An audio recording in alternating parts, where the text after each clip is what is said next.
ಗುಲ್ಬರ್ಗಾ ವಾರ್ತೆಗಳ ಪ್ರಾಯೋಜಕರು Devanand sari centre super market Kalaburagi. Shri Sharanabasaveshwara Vidyavardhaka ಸಂಘದ ಅಡಿಯಲ್ಲಿನ ಮುಕ್ತಾಂಬಿಕಾ ಪದವಿ ಪೂರ್ವ ವಸತಿಯುಕ್ತ ವಿಜ್ಞಾನ ಮಹಿಳಾ ಮಹಾವಿದ್ಯಾಲಯ. ದೇವಾನಂದ್ ಸ್ಯಾರಿ ಸೆಂಟರ್ ಹಲವು ವರ್ಷಗಳಿಂದ ಕಲಬುರ್ಗಿ ಮಹಾಜನತೆಯ ಭರವಸೆ ಗಳಿಸಿರುವ ರೇಷ್ಮೆ ಸೀರೆಗಳ ಅತಿ ದೊಡ್ಡ ಶೋರೂಮ್. ಹಬ್ಬಗಳು, ಮದುವೆ, ಉಪನಯನ ಹಾಗೂ ನಿಮ್ಮ ಮನೆಯ ಶುಭ ಸಮಾರಂಭಗಳಿಗೆ ಬೇಕಾಗುವ ರೇಷ್ಮೆ ಸೀರೆಗಳಿಗೆ ದೂರದ ಬೆಂಗಳೂರು, ಹೈದರಾಬಾದ್ ನಗರಗಳಿಗೆ ಹೋಗುವ ಅಗತ್ಯವಿಲ್ಲ. ದೇವಾನಂದ್ ಸ್ಯಾರಿ ಸೆಂಟರ್ ನೀಡುತ್ತಿದೆ exclusive silk sari collections. Devanand sari ಸೆಂಟರ್ನಲ್ಲಿ ಈಗ ಮದುವೆ ಮುಂತಾದ ಶುಭ ಸಮಾರಂಭಗಳಿಗೆ ಕಾಂಚೀವರಂ ಸೇರಿದಂತೆ wedding brocade saris, pure Dharmavaram ಸೀರೆಗಳು, ಪ್ಯೂರ್ ಬನಾರಸ್ ಸೀರೆಗಳು, pure Uppada silk, pure Ilkal ಸೀರೆಗಳು, pure fancy Gadwal silk, pure Paithani ಸೀರೆಗಳು, ಪ್ಯೂರ್ ಸಾಫ್ಟ್ ಸಿಲ್ಕ್ ಸೀರೆಗಳು ವಿವಿಧ ವಿನ್ಯಾಸಗಳಲ್ಲಿ. ಕಲಬುರಗಿಯಲ್ಲೇ ಅತಿ ದೊಡ್ಡ ಮತ್ತು ವಿಶಾಲವಾದ 10,000 ಚದುರ ಅಡಿ ಇರುವ ಏಕೈಕ ಸ್ಯಾರಿ ಸೆಂಟರ್ ದೇವಾನಂದ್ ಸ್ಯಾರಿ ಸೆಂಟರ್. ಭೇಟಿ ಕೊಡಿ. ದೇವಾನಂದ್ ಸ್ಯಾರಿ ಸೆಂಟರ್, ಕಾಮತ್ ಹೋಟೆಲ್ ಹಿಂದುಗಡೆ, ಸೂಪರ್ ಮಾರ್ಕೆಟ್, ಕಲಬುರಗಿ. ಶ್ರೀ ಶರಣಬಸವೇಶ್ವರ ವಿದ್ಯಾವರ್ಧಕ ಸಂಘದ ಅಡಿಯಲ್ಲಿನ ಮುಕ್ತಾಂಬಿಕಾ ಪದವಿ ಪೂರ್ವ ವಸತಿಯುಕ್ತ ವಿಜ್ಞಾನ ಮಹಿಳಾ ಮಹಾವಿದ್ಯಾಲಯ. ಗುಣಮಟ್ಟ ಶಿಕ್ಷಣ ನೀಡುತ್ತಿರುವ ಈ ಕಾಲೇಜಿನಲ್ಲಿ ಎಸ್ಎಸ್ಎಲ್ಸಿ ಫಲಿತಾಂಶದ ನಂತರ ಪಿಯುಸಿ ಪ್ರಥಮ ವರ್ಷಕ್ಕೆ ಪ್ರವೇಶಗಳು ಪ್ರಾರಂಭವಾಗುತ್ತಿವೆ. ಸುಸಜ್ಜಿತ ಹವಾನಿಯಂತ್ರಿತ ಕ್ಲಾಸ್ ರೂಮ್ಗಳು, ಎಲ್ಸಿಡಿ ಸ್ಮಾರ್ಟ್ ಕ್ಲಾಸ್ಗಳು, ಪರಿಣಿತ ಅಧ್ಯಾಪಕರಿಂದ ಬೋಧನೆ ಮತ್ತು ಉಚಿತ ಸಿಇಟಿ ತರಬೇತಿ, ಆಧುನಿಕ ಸಲಕರಣೆ ಹೊಂದಿದ ವಿಷಯವಾರು ಸುಸಜ್ಜಿತ ಪ್ರಯೋಗಾಲಯ, ಬೃಹತ್ ಗ್ರಂಥ ಭಂಡಾರ ಹೊತ್ತಿರುವ ಗ್ರಂಥಾಲಯ ಸೌಲಭ್ಯ, ಎಸ್ಡಿಆರ್ ಮಾದರಿಯಂತೆ ವರ್ಗಗಳು, ಪರೀಕ್ಷೆಗಳು ಮತ್ತು ಪ್ರತಿನಿತ್ಯ ಗೃಹಪಾಠ ನಡೆಸಲಾಗುವುದು. ವಿದ್ಯಾರ್ಥಿನಿಯರಿಗಾಗಿ ಸಕಲ ಆಧುನಿಕ ಸೌಲಭ್ಯ ಹೊಂದಿರುವ ಹಾಸ್ಟೆಲ್ ವ್ಯವಸ್ಥೆ ಮತ್ತು ಮುಂದೆ ಬಿಎಸ್ಸಿ ಅಗ್ರಿಯಲ್ಲಿ ಆಸಕ್ತಿ ಇರುವವರಿಗೆ ಕೃಷಿ ಜ್ಞಾನದ ಕ್ಲಾಸುಗಳು, ಕೃಷಿ ಕುರಿತಾದ ಮಾಹಿತಿ, ಮಾರ್ಗದರ್ಶನ ನೀಡಲಾಗುವುದು. ಎಸ್ಎಸ್ಎಲ್ಸಿ ಫಲಿತಾಂಶದ ನಂತರ ಪಿಯುಸಿ ಪ್ರಥಮ ವರ್ಷಕ್ಕೆ ಪ್ರವೇಶಗಳು ಪ್ರಾರಂಭವಾಗುತ್ತಿವೆ. ಯಾವುದೇ ಡೊನೇಷನ್ ಇಲ್ಲ. ಹಿಂದೆ ನಿಮ್ಮ ಸ್ಥಳ ಕಾಯ್ದಿರಿಸಿ. ಹೆಚ್ಚಿನ ಮಾಹಿತಿಗಾಗಿ ಸಂಪರ್ಕಿಸಿ. ಪ್ರಾಂಶುಪಾಲರು ದೂರವಾಣಿ ಸಂಖ್ಯೆ 08472273411 ಮತ್ತು 231192.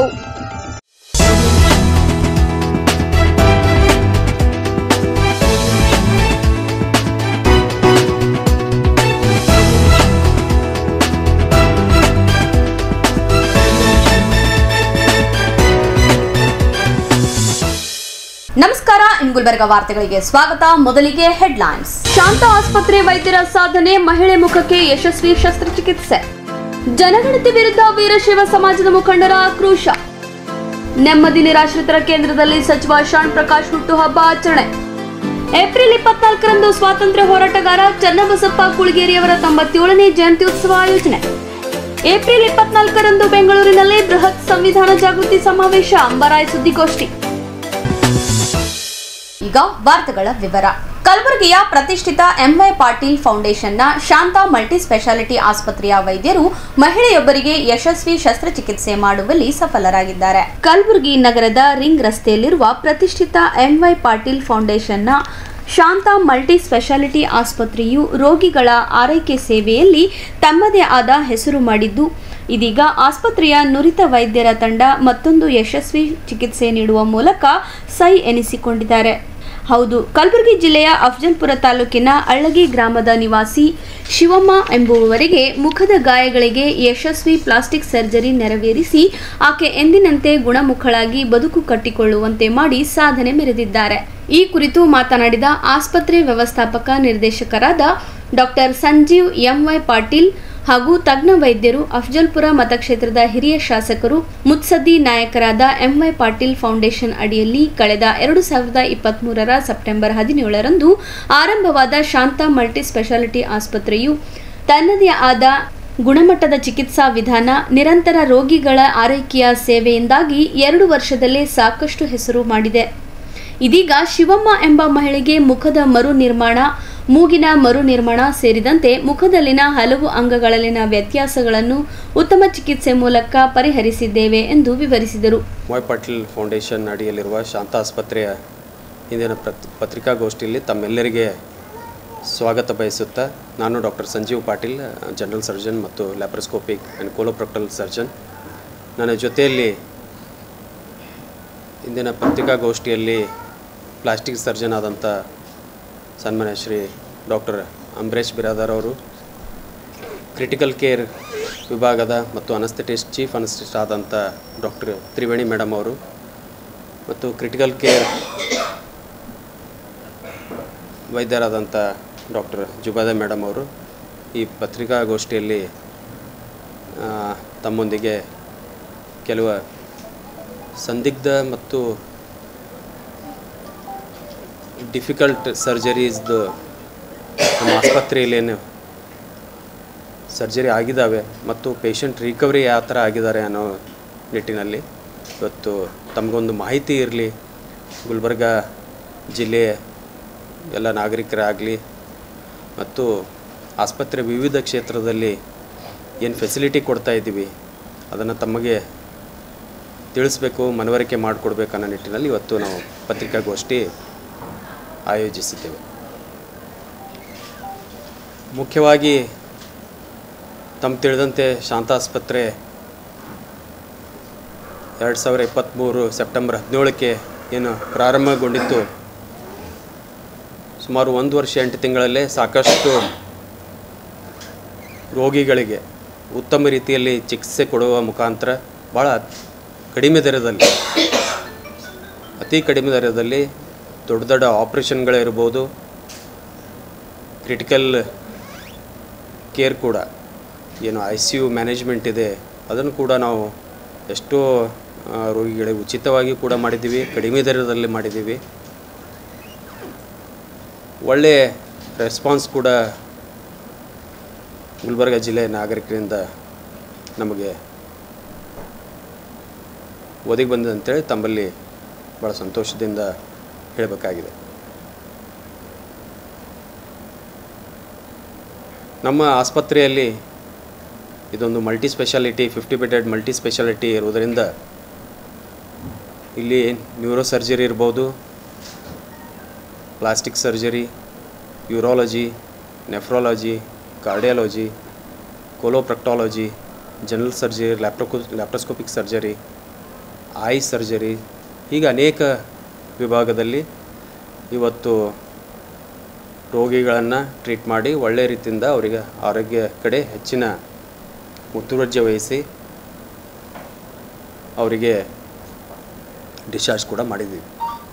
ಇವತ್ತಿನ ಮುಖ್ಯವಾಗಿ ಪತ್ರಿಕಾಗೋಷ್ಠಿ ಮಾಡುವ ಸಂದರ್ಭ ಅಂದರೆ 1-2 ಪೇಷಂಟ್ ತಮಗೆ ಎಕ್ಸಾಂಪಲ್ ಆಗಿ ತಿಳಿಸೋ ಮುಖಾಂತರ, ಒಬ್ಬರು ಪೇಷಂಟ್ ಶಿವಮ್ಮ ಅಂಥೇಳಿ ಅವರು ಕೂಡ ಬಂದಿದ್ದಾರೆ ಇಲ್ಲಿ. ಅವರಿಗೆ ಟ್ರಾಮಾ ಆಗಿ, ಆಕ್ಸಿಡೆಂಟ್ ಆಗಿ ಮುಖದ ಎಲ್ಲ ಭಾಗಗಳು, ಮೂಗಿರ್ಬೋದು, ಬಾಯಿ, ಕಣ್ಣುಗಳೆಲ್ಲ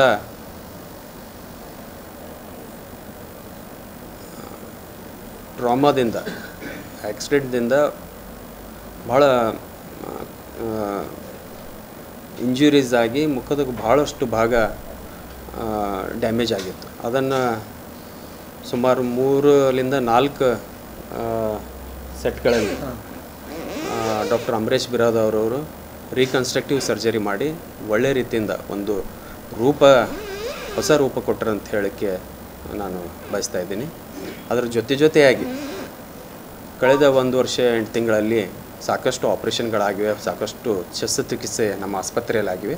ಅದರಲ್ಲಿ ಕೆಲವೇ ಆಯ್ದ ಸರ್ಜರಿಗಳನ್ನು ತಮ್ಮ ಮುಂದೆ ಇವತ್ತು ಇಡಲು ಇಷ್ಟಪಡ್ತಾ ಇದ್ದೀನಿ.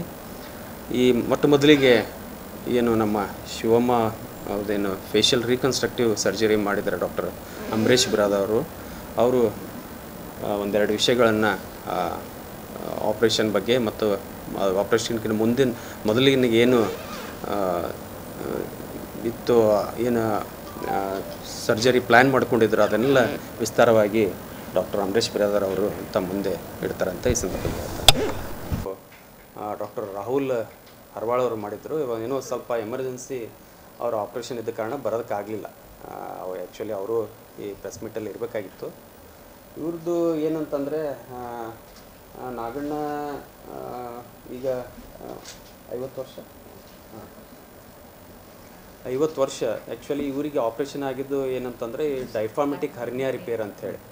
ಇವ್ರದಲ್ಲಿ ಏನಾಗಿತ್ತು ಅಂತಂದರೆ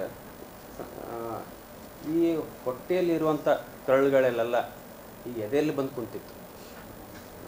ಅಂದರೆ ಒಂದು ಡೈಫಾರ್ಮ್ ಅಂತೇನು ಇರ್ತದೆ, ನಮಗೊಂದು ಮಸಲ್ ಇರ್ತದೆ, ಅದು ಒಂದು ಬ್ಯಾರಿಯರ್ ಈ ಲಂಗ್ಸು, ಹಾರ್ಟು ಮತ್ತು ಕೆಳಗಿನ ಆರ್ಗನ್ಗೆ ಸಪ್ರೇಟ್ ಮಾಡುವಂಥ ಒಂದು ಬ್ಯಾರಿಯರ್ ಇಲ್ಲಿ ಮಧ್ಯಭಾಗದಲ್ಲಿ ಬರ್ತದೆ. ಈ ಲಂಗ್ಸ್ಗೆ ಮತ್ತು ಕೆಳಗಿನ ಕರಳು ಮತ್ತು ಲಿವರು, ಸ್ಪ್ಲೀನ್ ಎಲ್ಲ ಬರ್ತದೆ, ಕಿಡ್ನಿ, ಅದನ್ನು ಸಪ್ರೇಟ್ ಮಾಡುವಂಥ ಒಂದು ಬ್ಯಾರಿಯರ್ ಮಸಲ್ ಇರ್ತದೆ. ಹುಟ್ಟಿದ ನಮ್ಮದೇನು ಬೈ ಬರ್ತೆ ಅದೊಂದು ಮಸಲ್ ನಮಗೆಲ್ಲರಿಗೆ ನಾರ್ಮಲ್ ಆಗಿ ಇರ್ತದೆ. ಕನ್ನಡದಲ್ಲಿ ಡೈಫಾರ್ಮ್ ಅಂತೀವಿ ಅದಕ್ಕೆ, ಸಪ್ರೇಷನ್. ಅದು 2 ರೀಸನಲ್ಲಿ ಅದು ತೆರ್ಕೊಳ್ತದೆ, ಓಪನಿಂಗ್, ಆ ಹರ್ನಿಯ ಒಂದು ಹೋಲ್ ಆಗಿರ್ತದೆ. ಅದು ಒಂದು ಕಂಜನೈಟಲ್, ಅಂದರೆ ಹುಟ್ಟುತ್ತಲೇ ಅದು ಹೋಲ್ ಇರ್ತದೆ.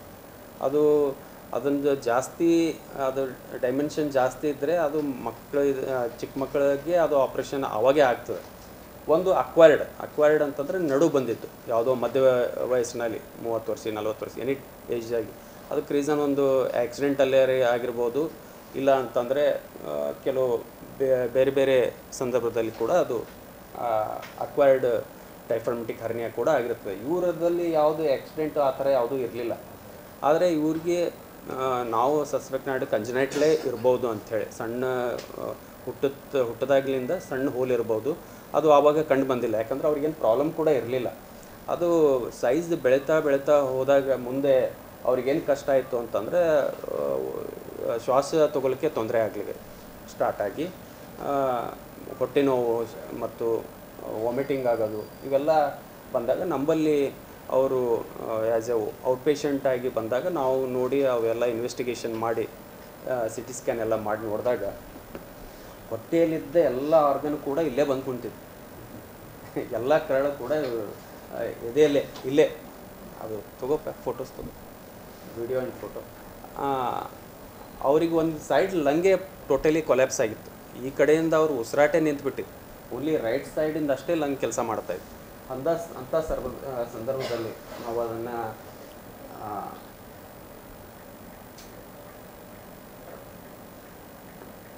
ಡಾಕ್ಟರ್ ರಾಹುಲ್ ಹರ್ವಾಳು ಮತ್ತು doctor critical care doctor Triveni madam ಮತ್ತು ಇನ್ನೂ ಎಲ್ಲ ವೈದ್ಯರ ತಂಡ ಸುಮಾರು 5 ಗಂಟೆ ಆಪ್ರೇಷನ್ ಮಾಡಿ ಆ ಕರಳುಗಳನ್ನು ಎಲ್ಲ ಮತ್ತೆ ಹೊಟ್ಟೆಯಲ್ಲಿ ತಂದು ಅದನ್ನು ರಿಪೇರಿ ಮಾಡಿ ಮೆಶ್ ಹಾಕಿ, ಅಂದರೆ ಅದು ಮಸಲ್ ವೀಕ್ ಇರೋದ್ರಿಂದ ಅದಕ್ಕೊಂದು ಸಪೋರ್ಟಿಗೆ, ಮಸಲ್ಗೆ ಸಪೋರ್ಟ್ ಇರಲಿ ಅಂತೇಳಿ ಒಂದು ಪ್ರೋಲಿನ್ ಮೆಶ್ ಹಾಕಿ ಅವ್ರಿಗೆ ಆಪ್ರೇಷನ್ ಮಾಡಿ, ಅವರು ಮುಂದೆ ಆ ಲಂಗ್ ಕೆಲಸ ಮಾಡ್ತಿರ್ಲಿಲ್ಲ. ಆಪ್ರೇಷನ್ ಎಲ್ಲ ಸಕ್ಸಸ್ ಆಯಿತು, ಆದರೆ ಅವ್ರ ಕಂಡೀಷನ್ ಏನು ಅಂತಂದರೆ ಲಂಗ್ ಕೆಲಸನೇ ಮಾಡ್ತಿರ್ಲಿಲ್ಲ. ಸುಮಾರು 8 ದಿವಸ ಅವ್ರು ವೆಂಟಿಲೇಟರ್ ಮೇಲೆ ಇದ್ದರು. ನಾಗಣ್ಣ ಸುಮಾರು 8 ದಿವಸ ವೆಂಟಿಲೇಟರ್ ಇದ್ದು ಭಾಳ ಒಳ್ಳೆ ರೀತಿಯಿಂದ ಡಾಕ್ಟರ್ ತ್ರಿವೇಣಿ ಮೇಡಮ್ ಮತ್ತು ಅವರು ತಂಡದವರು ಅವ್ರಿಗೆ ನೋಡ್ಕೊಂಡಿದ್ದಕ್ಕೆ ಮುಖಾಂತರ ಇವತ್ತು ಅವರು ಗುಣಮುಖರಾಗಿ ಇವತ್ತು ಡಿಸ್ಚಾರ್ಜ್ ಆಗಿ, ಈಗ ಡಿಸ್ಚಾರ್ಜ್ ಆಗಿ 1 ಮಂತ್ ಆಯ್ತಲ್ಲ, 1 ತಿಂಗಳ ಭಾಳಷ್ಟು ನಂತರ ಮೇಡಮ್ ಅದ್ರ ಬಗ್ಗೆ ಮೇಡಮ್ನು ಹೇಳ್ತಾರೆ. ಇಂಥ ಒಂದು ಏನು ಸೆನ್ಸಿಟಿವ್ ಏನೋ ಆಪ್ರೇಷನ್ ಮತ್ತು ಮುಂದಿನ ಆಪ್ರೇಷನ್ ನಂತರ ಕೂಡ ಆಪ್ರೇಷನ್ ಏನೋ ಒಳ್ಳೆ ರೀತಿಯಿಂದ ಆಗ್ತದೆ, ಅದನ್ನು ಮುಂದೆ ನೋಡ್ಕೊತ ಕೆಲಸ ಕೂಡ ಡಾಕ್ಟರ್ ತ್ರಿವೇಣಿ ಮೇಡಮ್ ಅವರು ಮತ್ತು ಅವ್ರ ತಂಡದವರು ಒಳ್ಳೆ ರೀತಿಯಿಂದ ನೋಡಿದರು.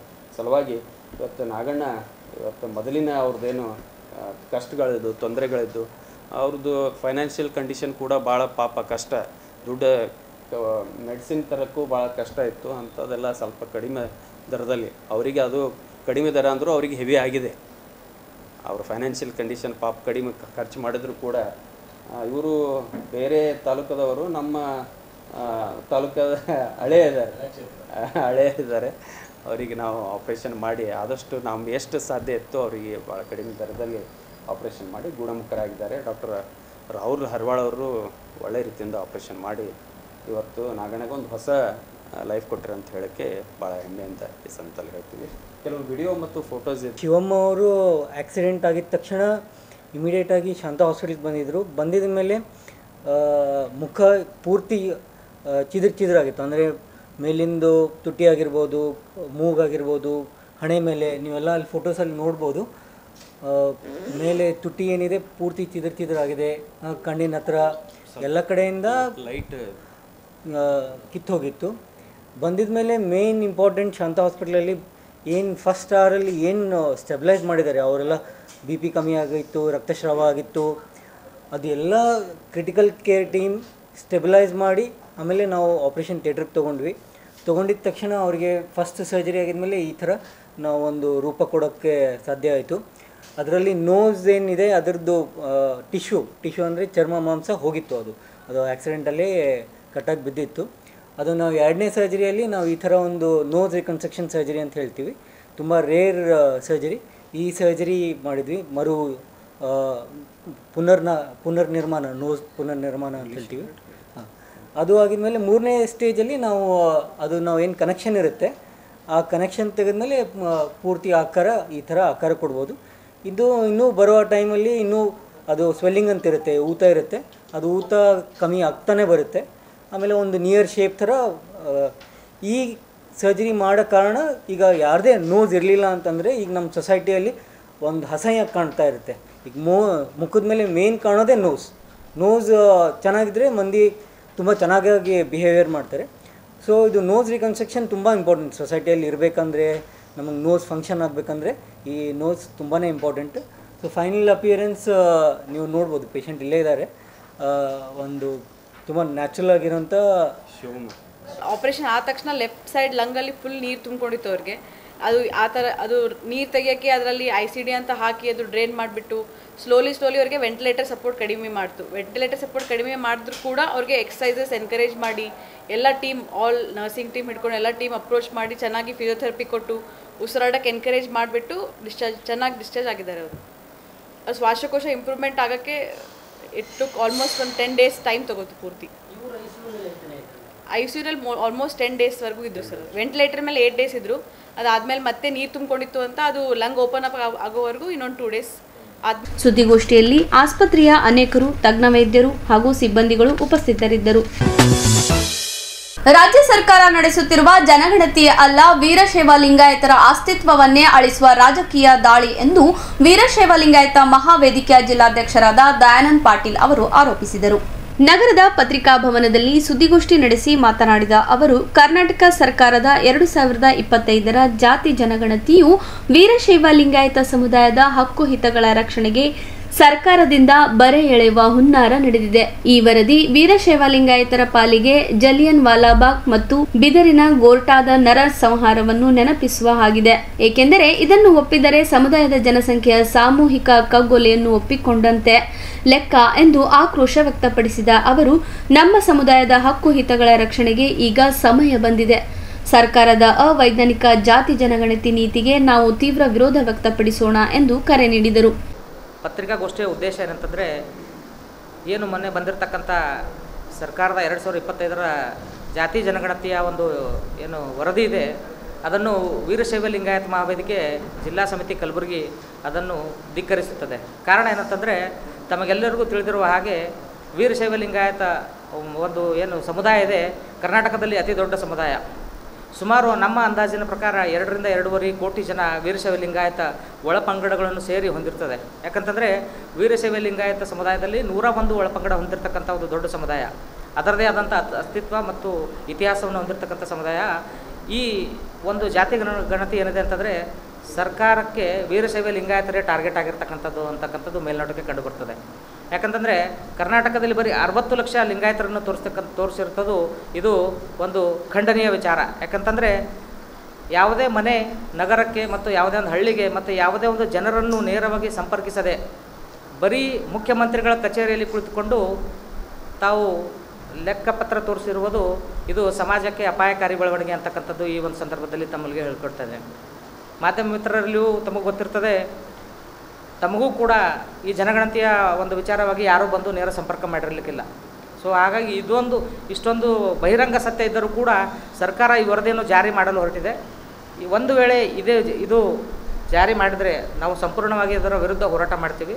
ವೀರಶೈವ ಲಿಂಗಾಯತ ಮಹಾವೇದಿಕೆ ವತಿಯಿಂದ ನಾವು ಸಮುದಾಯದ ಎಲ್ಲ ಮಠಾಧೀಶರ, ರಾಜಕೀಯ ಮುಖಂಡರ ಮತ್ತು ಯುವ ಪಡೆಯ ಒಂದು ಸಂಪರ್ಕ ಮಾಡಿ, ಮನೆ ಸಂಪರ್ಕ ಮಾಡಿ ಈ ಒಂದು ಜನಗಣತಿಯನ್ನು ಪರಿಶೀಲಿಸಬೇಕು ಮತ್ತು ಪುನರ್ ರಚಿಸಬೇಕು. ಯಾಕಂತಂದರೆ ಜನರ ಸಂಪರ್ಕ ಇಲ್ಲದೆ ರಚಿಸಿರುವಂಥ ಈ ಒಂದು ವರದಿಯನ್ನು ಇದು ಅವೈಜ್ಞಾನಿಕವಾಗಿದೆ. ಯಾಕಂತಂದರೆ ತಮಗೆಲ್ಲರಿಗೂ ಗೊತ್ತು, ಆರ್ಥಿಕವಾಗಿ ಹಿಂದುಳಿದಂಥವ್ರು ಇರ್ತಾರೆ, ಆ ಸಮುದಾಯದಲ್ಲಿ ಹಿಂದುಳಿದವರಿದ್ದಾರೆ. ಸೊ ಜನಗಣತಿ ಮಾಡಿ ಆರ್ಥಿಕ ಒಂದು ಲೆಕ್ಕಾಚಾರದ ಮೇಲೆ, ಜನಗಣತಿ ಒಂದು ಲೆಕ್ಕಾಚಾರದ ಮೇಲೆ ಅವರ ಒಂದು ಭವಿಷ್ಯ ನಿಂತಿರ್ತದೆ. ಜನಗಣತಿಯ ಲೆಕ್ಕಾಚಾರದ ಮೇಲೆ ಅವರಿಗೆ ಆ ಒಂದು ಸರ್ಕಾರದ ಸೌಲಭ್ಯಗಳು ಕೂಡ ಒದಗಿಸ್ತಕ್ಕಂಥ ಕೆಲಸ ಬರ್ತದೆ. ಆದರೆ ಈ ಥರ ಸುಳ್ಳು ಲೆಕ್ಕ ತೋರಿಸಿರೋದ್ರಿಂದ ಸಮುದಾಯಕ್ಕೆ ಅನ್ಯಾಯವಾಗಿದೆ ಅಂತಕ್ಕಂಥ ಒಂದು ಮಾತನ್ನು ಇಲ್ಲಿ ಖಡಾಖಂಡಿತವಾಗಿ ನಾನು ವೀರಶೈವ ಲಿಂಗಾಯತ ಮಹಾವೇದಿಕೆ ವತಿಯಿಂದ ಇಲ್ಲಿ ಹೇಳಿ, ಈ ವರದಿಯನ್ನು ನಾವು ಸಂಪೂರ್ಣವಾಗಿ ತಿರಸ್ಕರಿಸ್ತೇವೆ.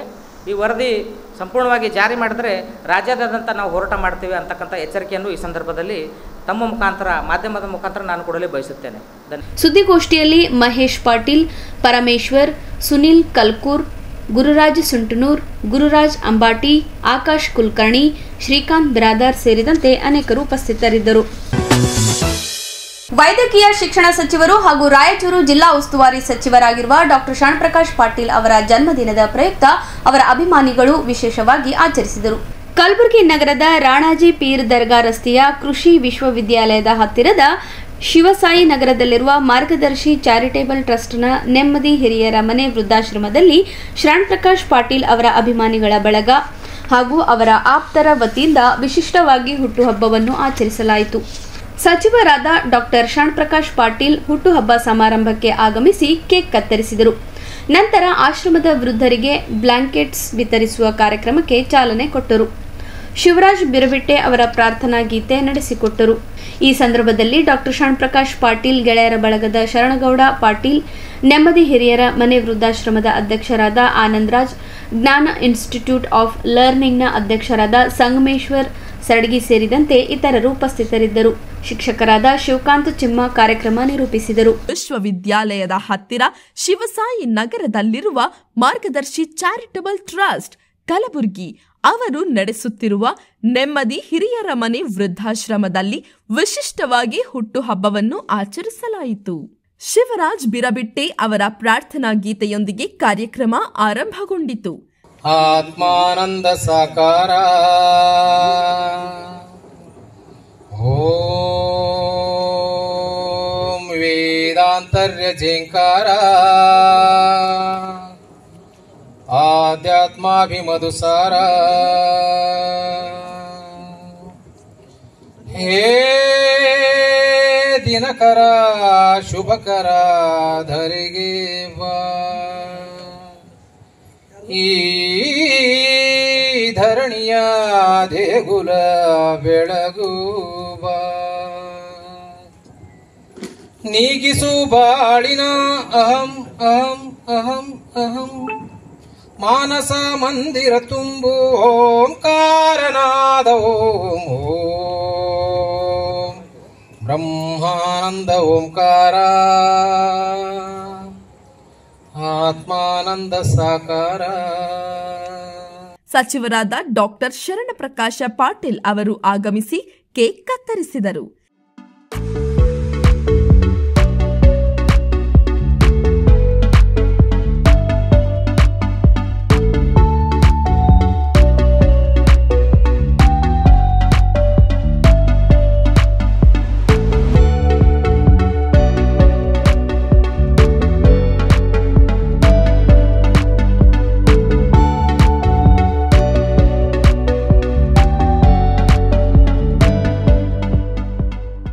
ನಂತರ ಆಶ್ರಮದ ವೃದ್ಧರಿಗೆ ಬ್ಲಾಂಕೆಟ್ಸ್ ವಿತರಿಸುವ ಕಾರ್ಯಕ್ರಮಕ್ಕೆ ಚಾಲನೆ ಕೊಟ್ಟರು.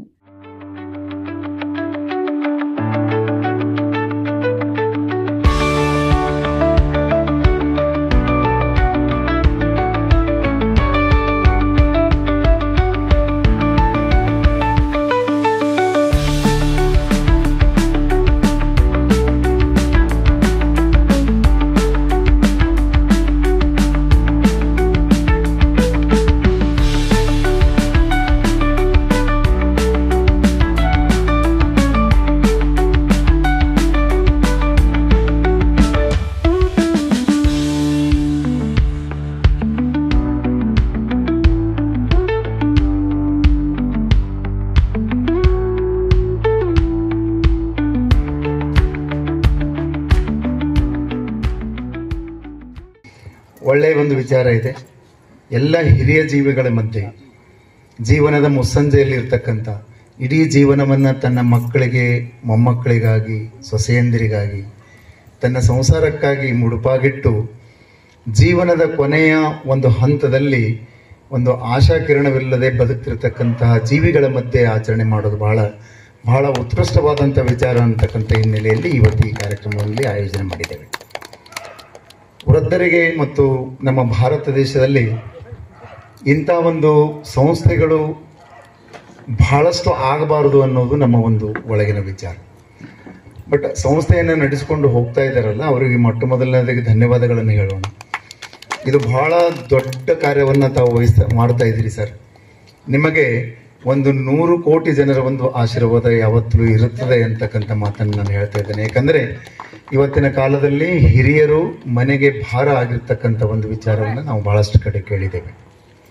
ನಮ್ಮ ದೇಶದ ಸಂಸ್ಕೃತಿ ಎಂಥದ್ದು ಅಂತಂದರೆ ಹಿರಿಯರ ಮಾರ್ಗದರ್ಶನದಲ್ಲಿ ನಡೆಯುವುದು, ಹಿರಿಯರ ಮಾತಿನ ಎದುರು ಮಾತಾಡದೆ ಬದುಕ್ತಕ್ಕಂಥ ಸಂಸ್ಕೃತಿ ನಮ್ಮದು ಇರೋದರ ಹಿನ್ನೆಲೆಯಲ್ಲಿ ಇವತ್ತು ಆ ಕಡೆ ನಾಗರಿಕತೆಯೂ ಪೂರ್ತಿ ಗೊತ್ತಿಲ್ಲ, ಈ ಕಡೆ ನಮ್ಮ ಸಂಸ್ಕೃತಿನೂ ಗೊತ್ತಿಲ್ಲದೆ ಇರತಕ್ಕಂಥ ಜನಾಂಗ ಹಿರಿಯರಿಗೆ ಅಷ್ಟು ಒಳ್ಳೆಯ ರೀತಿಯಲ್ಲಿ ನಡೆಸ್ಕೊಳ್ತಾ ಇಲ್ಲ ಅಂತಕ್ಕಂಥ ವಿಚಾರ ಖೇದನೆಯ ವಿಚಾರ. ಅದರಲ್ಲಿ ಸಾಹೇಬರದು ಇಲ್ಲಿ ಆಚರಣೆ ಯಾಕೆ ಮಾಡಬೇಕು ಅಂತಕ್ಕಂಥ ಹಿನ್ನೆಲೆಯಲ್ಲಿ ನಾವು ಮಾತಾಡಿದಾಗ ಇವರ ಮಧ್ಯೆ ಮಾತಾಡೋದ್ರಿಂದ, ನಾವು ಮಾಡೋದರಿಂದ ಇವರೆಲ್ಲರ ಆಶೀರ್ವಾದ ಅವರ ಮೇಲೆ ಇರಲಿ ಅಂತಕ್ಕಂಥದ್ದು ಈಗಾಗಲೇ ಚಿಮ್ಮ ಸರ್ ಹೇಳಿದ್ರಲ್ಲ, ಆ ಒಂದು ಹಿನ್ನೆಲೆಯೂ ಸಹಿತ ಇದೆ. ವೈದ್ಯಕೀಯ ಶಿಕ್ಷಣ ಸಚಿವರು, ಕೌಶಲ್ಯಾಭಿವೃದ್ಧಿ ಮತ್ತು ಜೀವನೋಪಾಯ, ರಾಯಚೂರು ಜಿಲ್ಲಾ ಉಸ್ತುವಾರಿ ಸಚಿವರ 58ನೇ ಹುಟ್ಟುಹಬ್ಬದ ಆಚರಣೆಯನ್ನು ಸುಮಾರು 2-3 ದಿನಗಳ ಹಿಂದೆ ಅನೇಕ ಗೆಳೆಯರ ಥರ ಚರ್ಚೆ ಮಾಡ್ತಾಯಿದ್ವಿ. ಎಲ್ಲಿ ಆಚರಣೆ ಮಾಡೋಣ, ಆ ಆಚರಣೆ ಹಿಂದೊಂದು ಉದ್ದೇಶ ಇರಬೇಕು, ಎಲ್ಲರಿಗೂ ಕೂಡ ಅದರಿಂದ ಒಂದು ಮಾರ್ಗದರ್ಶನ ಸಿಗೋ ಥರ ಏನನ್ನಾದರೂ ಮಾಡೋಣ. ಎಲ್ಲೋ ಹೋಗ್ಬಿಟ್ಟು ಒಂದು ಮಾರ್ಕೆಟ್ನಲ್ಲಿ ನಾವು ಅವ್ರ ಬಗ್ಗೆ 4 ಮಾತಾಡೋಕ್ಕಿಂತರೂ ನಮ್ಮಿಂದ ಸಮಾಜಕ್ಕೆ ಏನನ್ನಾದರೂ ಸ್ವಲ್ಪ ಹುಟ್ಟಿದಂಥ ಸಮಾಜಕ್ಕೆ ಏನಾದರೂ ಕೊಡಬೇಕಲ್ಲ, ಆ ದಿಶೆಯಲ್ಲಿ ಎಲ್ಲರೂ ಕೂಡ ವಿಚಾರ ಮಾಡಿದಾಗ ನಿನ್ನೆ ದಿನ ನಮ್ಮ ಸಂಗಮೇಶ್ ಸರಡಿಯವರು ಹಾಗೂ ಅನೇಕ ಗೆಳೆಯರು ವಿಚಾರ ಮಾಡಿಲ್ಲ, ವೃದ್ಧಾಶ್ರಮದಲ್ಲಿ ಏನಾದರೂ ಡಾಕ್ಟರ್ ಸಾಹೇಬ್ರು ಅಂದ್ರೆ ಬಂದ್ರೆ ಅವ್ರನ್ನ ಕರೆಸಿ ಇಲ್ಲಿನ ಕೆಲವೊಂದಷ್ಟು ಸಮಸ್ಯೆಗಳನ್ನು ಅವ್ರ ಗಮನಕ್ಕೆ ತರೋಣ. ಇದಷ್ಟೇ ಅಲ್ಲ, ಈ ಒಂದು ಕಾಲನಿಯ ಸಮಸ್ಯೆ ಕೂಡ ಅವ್ರಿಗೆ ಗೊತ್ತಾಗಬೇಕು. ಈ ಉದ್ದೇಶದಿಂದಲೇ ಈ ಒಂದು ಆಶ್ರಮ ವಿಶೇಷವಾಗಿ ನಾವೆಲ್ಲರೂ ಕೂಡ ಆಯ್ಕೆ ಮಾಡಿಕೊಂಡಿದ್ದು. ಯಾಕಂದ್ರೆ ಕಲಬುರಗಿಯಲ್ಲಿ ಅನೇಕ ವೃದ್ಧಾಶ್ರಮಗಳು, ಅನಾಥಾಶ್ರಮಗಳಿವೆ, ಆದರೆ ಇದನ್ನೇ ಆಯ್ಕೆ ಮಾಡ್ಕೊಂಡ್ರೆ ಇದು ಒಂದು ಮುಖ್ಯ ಒಂದು ಕಾರಣ ಇಟ್ಟುಕೊಂಡೇ ಈ ಒಂದು ವೃದ್ಧಾಶ್ರಮನ ನಾವು ಆಯ್ಕೆ ಮಾಡಿಕೊಂಡಿದ್ದು. ಬಹುಶಃ ಡಾಕ್ಟರ್ ಸಾಹೇಬ್ ಬಂದಾಗ ನೀವೆಲ್ಲರೂ ಕೂಡ ಕೇಳಿದ್ರಿ, ನೋಡಿದ್ರಿ, ಎಲ್ಲರನ್ನ ಬಹಳ ಪ್ರೀತಿಯಿಂದ ಮಾತನಾಡಿದ್ದು, ಎಲ್ಲರ ಸಮಸ್ಯೆಗಳನ್ನ ಇದ್ದ ಸಮಯದಲ್ಲೇ ನಿಮ್ಮೆಲ್ಲ ಸಮಸ್ಯೆಗಳನ್ನು ಕೇಳಿದ್ದು, ಜೊತೆಗೆ ಈ ಕಾಲನಿ ನಿವಾಸಿಗಳ ಸಮಸ್ಯೆ ಇಲ್ಲ, ಈ ಒಂದು ಕಾಲನಿಗೆ ನೀರಿಲ್ಲ ಅಂತ ಹೇಳಿದ್ದು. ಇಂದಿನ ಕೇಂದ್ರ ಬಿಂದುವಾದಂಥ ಮಾನ್ಯ ಸಚಿವರಾದಂಥ ಶ್ರೀ ಶರಣಪ್ರಕಾಶ್ ಸರ್ ಅವರ ಜನ್ಮ ದಿನಾಚರಣೆಯನ್ನು ಮಾರ್ಗದರ್ಶಿ ಚಾರಿಟಬಲ್ ಟ್ರಸ್ಟ್ ನೆಮ್ಮದಿ ಹಿರಿಯರ ಮನೆಯಲ್ಲಿ ಆಚರಣೆ ಮಾಡೋದಕ್ಕಾಗಿ ಇದನ್ನು ಉಸ್ತುವಾರಿ ತೆಗೆದುಕೊಂಡಂಥ ಶರಣ ಸರ್ ಅವರಿಗೂ ಎಲ್ಲ ಗೆಳೆಯರ ವೃಂದದವರಿಗೂ ನಾನು ಸಾಷ್ಟಾಂಗ ನಮಸ್ಕಾರ ಮಾಡುತ್ತೇನೆ. ಸೊ ಇದೊಂದು ಒಳ್ಳೆಯ ಅವಕಾಶ. ನನ್ನ ತಾಯಿಯಂದರ ಜೊತೆಗೆ ಈ ಒಂದು ಕ್ಷಣ ಗಳಿಗೆಯನ್ನು ಕಳೆದರಲ್ಲ, ಅದು ಕ್ಷಣ ಬಹಳಷ್ಟು ಮುಖ್ಯ. ಈ ವೃದ್ಧರು ಅವರು ತಮ್ಮ ಒಂದು ವಯಸ್ಸಿನಲ್ಲಿ ಏನೆಲ್ಲ ಕೆಲಸಗಳ ಮಾಡಿದ್ದಾರೆ, ಎಷ್ಟೆಲ್ಲ ಆಸ್ತಿ ಗಳಿಸಿದ್ದಾರೆ, ಮಕ್ಕಳನ್ನು ಎಷ್ಟೆಲ್ಲ ರೀತಿಯಿಂದ ಸಲುವಿದ್ದಾರೆ. ಆದರೆ ಕೊನೆ ಗಳಿಗೆಯಲ್ಲಿ ಆ ವೃದ್ಧಾಪದಲ್ಲಿ ಅವರು ಅವರು ಅನುಭವಿಸಿದಂಥ ವೇದನೆಗಳು ಮರಳಿ ಕೆರಳುತ್ತಿರ್ತವೆ. ಅವಾಗ ನೀವು ಇಂಥವ್ರು ಹೊರಗಡೆಯಿಂದ ಬಂದು ಅವ್ರ ಜೊತೆಗೆ ಊಟ ಮಾಡಿ ಒಂದಿಷ್ಟು ಮಾತಾಡಿ ಹೋದರೆ ಆ ಕ್ಷಣಗಳು ಮರೀತವೆ. ಸೊ ನನ್ನ ಉದ್ದೇಶ ಈ ಮುದುಕರನ್ನ ಸಾಯತನಕ್ಕೆ ಇಲ್ಲೇ ಸಾಕ್ಬೇಕೆಂಬ ನನ್ನ ಉದ್ದೇಶ ಅಲ್ಲ. ಇವರನ್ನ ಸರಿಯಾಗಿ ತಿಳುವಳಿಕೆ ಹೇಳಿ, ಪಾಲಕರಿಗೆ ತಿಳುವಳಿಕೆ ಹೇಳಿ, ಆ ಮಕ್ಕಳಿಗೆ ತಿಳುವಳಿಕೆ ಹೇಳಿ, ಸೊಸೆಯಂದರಿಗೆ ತಿಳುವಳಿಕೆ ಹೇಳಿ, ತಿರ್ಗಾ ಈ ವೃದ್ಧ ಜೀವಿಗಳು ಆ ಮನೆಯನ್ನು ಸೇರಬೇಕು. ಸೊ ಆ ಒಂದು ಕಾನ್ಸೆಪ್ಟ್ ಅಲ್ಲಿ ನಾನು ಈ ಒಂದು ವೃದ್ಧಾಶ್ರಮವನ್ನು ತೆಗೆದಿರೋದು. ನಾನು ಮಕ್ಕಳಿಗೋಸ್ಕರ ಕೆಲಸ ಮಾಡ್ತಿದ್ದೇನೆ. ಚೈಲ್ಡ್ ಲೈನ್ 1098 ಈಗಾಗಲೇ ಕೇಳಿರ್ಬೋದು. ಮಕ್ಕಳ ಸಹಾಯವಾಣಿ ಅಂತ ಒಂದು ಸಂಖ್ಯೆ ಇದೆ. ರೈಲ್ವೆ ಸ್ಟೇಷನ್ ಒಂದು ಕ್ಯಾಬಿನ್ ಇದೆ ನಮ್ದು, ಮಕ್ಕಳ ಸಹಾಯವಾಣಿ ಇದ್ದಾನೆ. ಸೊ ಇದು ಮಕ್ಕಳಿಗೋಸ್ಕರ ಕೆಲಸ ಮಾಡ್ತಿದ್ದೆ. ಈ ವಯಸ್ಸಿನಲ್ಲಿ ಇರ್ತಕ್ಕಂಥವ್ರು ಕೂಡ ಇವರು ಕೂಡ ಮಕ್ಕಳಿದ್ದಾಗನೆ. ಸೊ ಇವರೇನು ಮಕ್ಕಳ ತರನೇ ಆಗುತ್ತಾರೆ, ವೃದ್ಧಾಪ ವಯಸ್ಸಿನಲ್ಲಿ ಮಕ್ಕಳ ತರ ಇವರು ಕೂಡ ಒಂದು ಮಕ್ಕಳಿದ್ದಾಗನೆ. ಅದಕ್ಕೋಸ್ಕರ ನಾನು ಬಹಳಷ್ಟು ವೃದ್ಧರನ್ನ railway station, bus stand, market ಅಲ್ಲೆಲ್ಲ ನೋಡ್ತಾ ಇದ್ದೆ. ಸೊ ನನಗೆ ಚಿಂತೆ ಬರ್ತಿದ್ದು, ನಾನು ಮಕ್ಕಳ ಬಗ್ಗೆ ಕೆಲಸ ಮಾಡ್ತಿದ್ದೇನೆ, ಇವು ಕೂಡ ಒಂದು ಮಕ್ಕಳಿದ್ದಾಗನೆ ವೃದ್ಧಾಪ್ಯ ವಯಸ್ಸಲ್ಲಿ ಮತ್ತೆ ಮಕ್ಕಳಾಗಿ ಬರ್ತಾರೆ. ಆದ್ರೆ ಮನೆಯಲ್ಲಿ ಯಾವುದೇ ಒಂದು ತೊಂದರೆಯಿಂದ ಸೊಸೆ ಅಥವಾ ಮಗ ಸೇರೋದಿಲ್ಲ, ಮತ್ತೆ ಇವರನ್ನ ಮೊಮ್ಮಕ್ಕಳು ಬೇರೆ ಬೇರೆ ವಿಚಾರದಿಂದ ಅವರನ್ನ ಹೊರಗಡೆ ಅಟ್ಟಲ್ಪಟ್ಟಿರ್ತಾರೆ, ಅಂದ್ರೆ ಹೊರಗಡೆ ದೂಡಲ್ಪಟ್ಟಿರ್ತಾರೆ. ಈ ಸಂದರ್ಭದಲ್ಲಿ ಡಾಕ್ಟರ್ ಶರಣಪ್ರಕಾಶ ಪಾಟೀಲ್ ಗೆಳೆಯರ ಬಳಗದ ಶರಣಗೌಡ ಪಾಟೀಲ್, ನೆಮ್ಮದಿ ಹಿರಿಯರ ಮನೆ ವೃದ್ಧಾಶ್ರಮದ ಅಧ್ಯಕ್ಷರಾದ ಆನಂದ್ ರಾಜ್, ಜ್ಞಾನ ಇನ್ಸ್ಟಿಟ್ಯೂಟ್ ಆಫ್ ಲರ್ನಿಂಗ್ನ ಅಧ್ಯಕ್ಷರಾದ ಸಂಗಮೇಶ ಸರಡಗಿ ಸೇರಿದಂತೆ ಇತರರು ಉಪಸ್ಥಿತರಿದ್ದರು. ಶಿಕ್ಷಕರಾದ ಶಿವಕಾಂತ ಚಿಮ್ಮ ಕಾರ್ಯಕ್ರಮ ನಿರೂಪಿಸಿದರು. ಈಗ ಚಿಕ್ಕದೊಂದು ವಿರಾಮದ ನಂತರ ಮತ್ತೆ ವಾರ್ತಾ ಸಂಚಿಕೆ ಮುಂದುವರಿಯುತ್ತದೆ. ಏಪ್ರಿಲ್ 24ರಂದು ಸ್ವಾತಂತ್ರ್ಯ ಹೋರಾಟಗಾರ ಚನ್ನಬಸಪ್ಪ ಕುಳಗೇರಿಯವರ 97ನೇ ಜಯಂತ್ಯುತ್ಸವ ಆಯೋಜನೆ. ಏಪ್ರಿಲ್ 24ರಂದು ಬೆಂಗಳೂರಿನಲ್ಲಿ ಬೃಹತ್ ಸಂವಿಧಾನ ಜಾಗೃತಿ ಸಮಾವೇಶ, ಅಂಬರಾಯ್ ಸುದ್ದಿಗೋಷ್ಠಿ.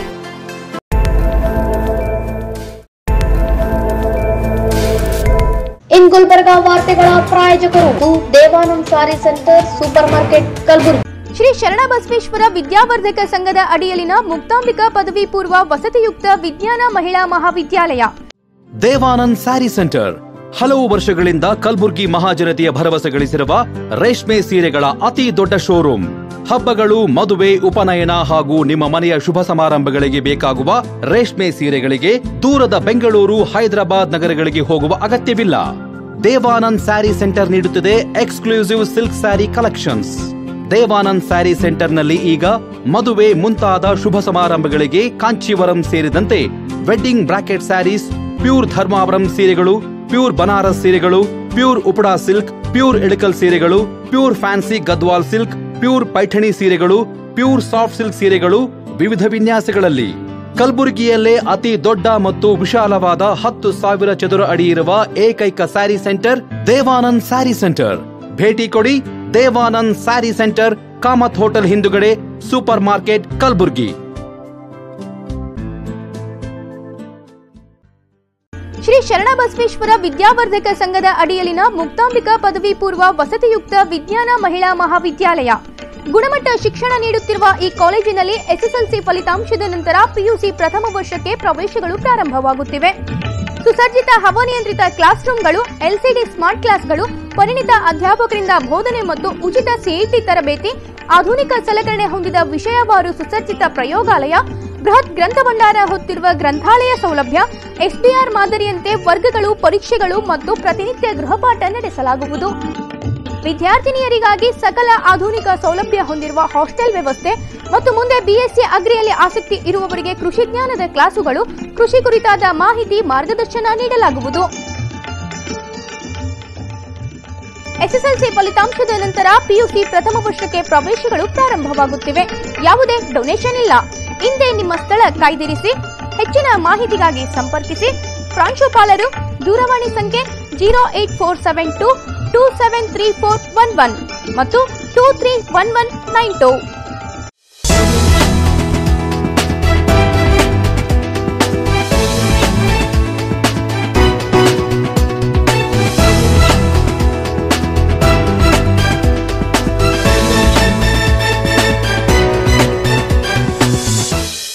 ಮತ್ತೊಮ್ಮೆ ವಾರ್ತೆಗಳಿಗೆ ಸ್ವಾಗತ. ಏಪ್ರಿಲ್ 24ರಂದು ಜೇವರ್ಗಿಯಲ್ಲಿ ಸ್ವಾತಂತ್ರ್ಯ ಹೋರಾಟಗಾರ ಚನ್ನಬಸಪ್ಪ ಕುಳಗೇರಿ ಅವರ 97ನೆಯ ಜಯಂತ್ಯೋತ್ಸವ ಹಾಗೂ ಚನ್ನಬಸಪ್ಪ ಕುಳಗೇರಿ ಅವರ ಹೋರಾಟ ಸೇವೆ ಸಾಧನೆಯನ್ನೊಳಗೊಂಡ ಕೃತಿ ಲೋಕಾರ್ಪಣೆ ಸಂಭ್ರಮ ಏರ್ಪಡಿಸಲಾಗಿದೆ ಎಂದು ಸಾಹಿತಿ ಎಕೆ ರಾಮೇಶ್ವರ್ ಅವರು ತಿಳಿಸಿದರು. ಕಲಬುರಗಿ ನಗರದ ಪತ್ರಿಕಾ ಭವನದಲ್ಲಿ ಸುದ್ದಿಗೋಷ್ಠಿ ನಡೆಸಿ ಮಾತನಾಡಿದ ಅವರು, ಏಪ್ರಿಲ್ 24ರಂದು ಮುಂಜಾನೆ 10:30 ಗಂಟೆಗೆ ಜೇವರ್ಗಿಯ ಅಂಬೇಡ್ಕರ್ ಭವನದಲ್ಲಿ ಸ್ವಾತಂತ್ರ್ಯ ಹೋರಾಟಗಾರ ಚನ್ನಬಸಪ್ಪ ಕುಳಗೇರಿ ಅವರ 97ನೆಯ ಜಯಂತ್ಯೋತ್ಸವ ಹಾಗೂ ಚನ್ನಬಸಪ್ಪ ಕುಳಗೇರಿ ಅವರ ಹೋರಾಟ ಸೇವೆ ಸಾಧನೆಯನ್ನೊಳಗೊಂಡ ಕೃತಿ ಲೋಕಾರ್ಪಣೆ ಸಮಾರಂಭ ಏರ್ಪಡಿಸಲಾಗಿದ್ದು, ಶಾಸಕ ಡಾಕ್ಟರ್ ಅಜಯ್ ಸಿಂಗ್ ಹಾಗೂ ಅನೇಕ ರಾಜಕೀಯ ಮುತ್ಸದ್ದಿಗಳು ಹಾಗೂ ಸ್ವಾಮೀಜಿಗಳು ಆಗಮಿಸಲಿದ್ದಾರೆ ಎಂದು ತಿಳಿಸಿದರು.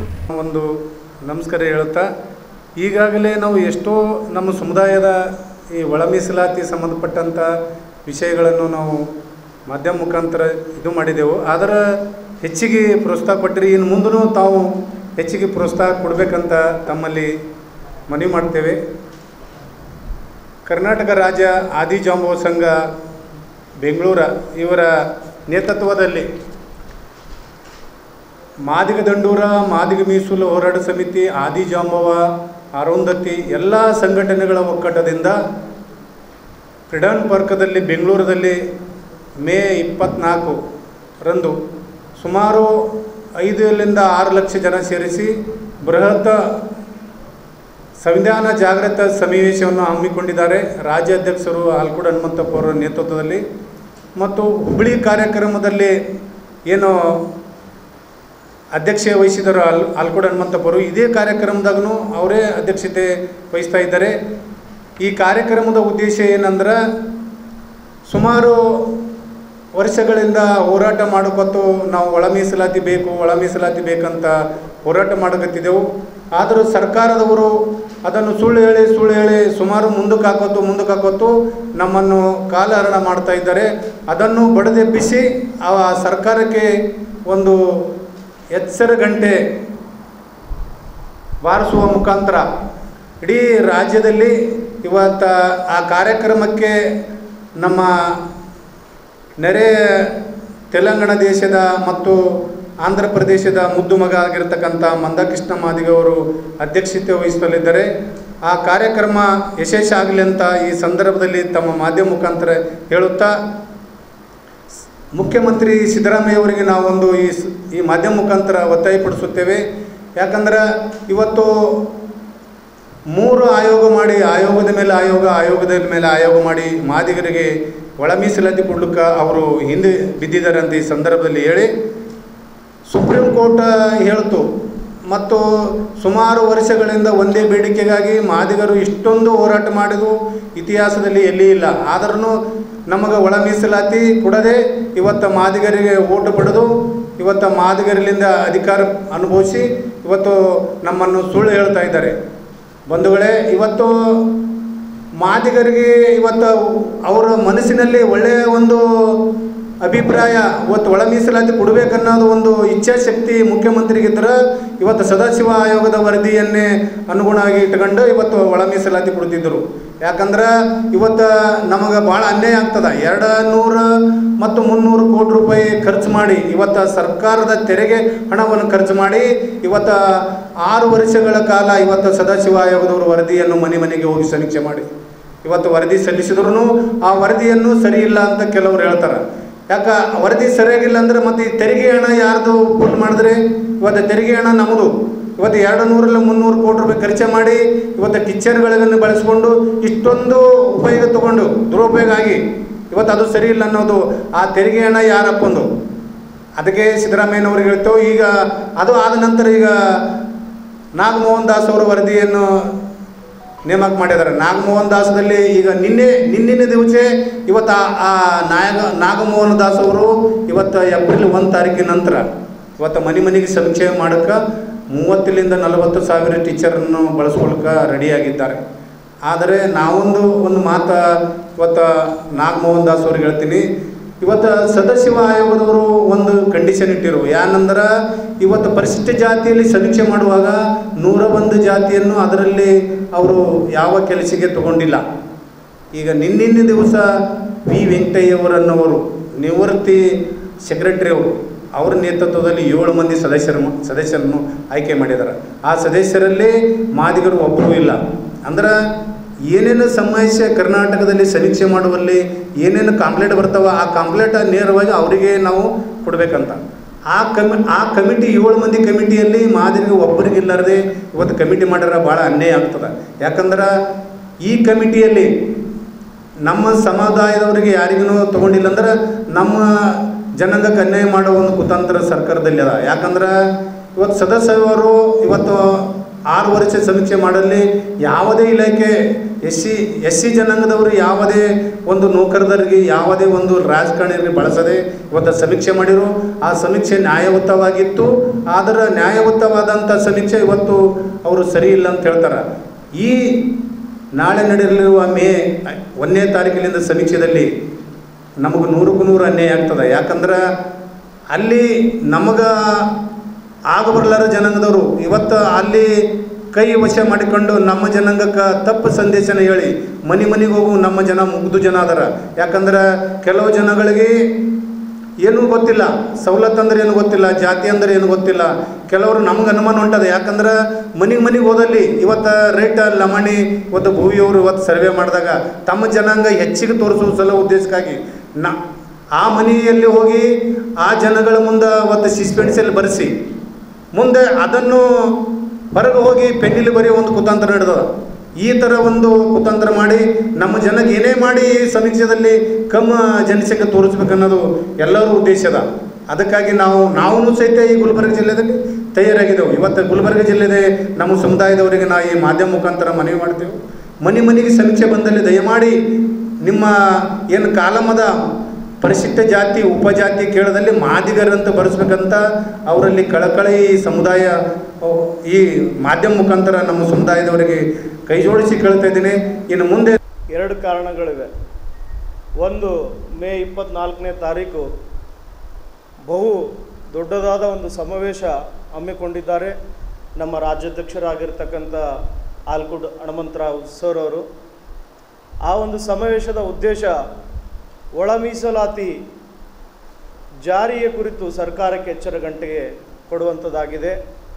ಎರಡನೇದಾಗಿ, ನಾವು ಮಾದಿಗರು ಅನೇಕ ಜನರು ಅನೇಕ ಭಾಗಗಳಲ್ಲಿ, ಶಿಕ್ಷಣಗಳಲ್ಲಿ, ರಾಜಕೀಯಗಳಲ್ಲಿ, ಅನೇಕ ಉದ್ಯೋಗಗಳಲ್ಲಿ ಹಿಂದುಳಿದಂಥ ಜನಾಂಗ ಆಗಿದ್ದೇವೆ.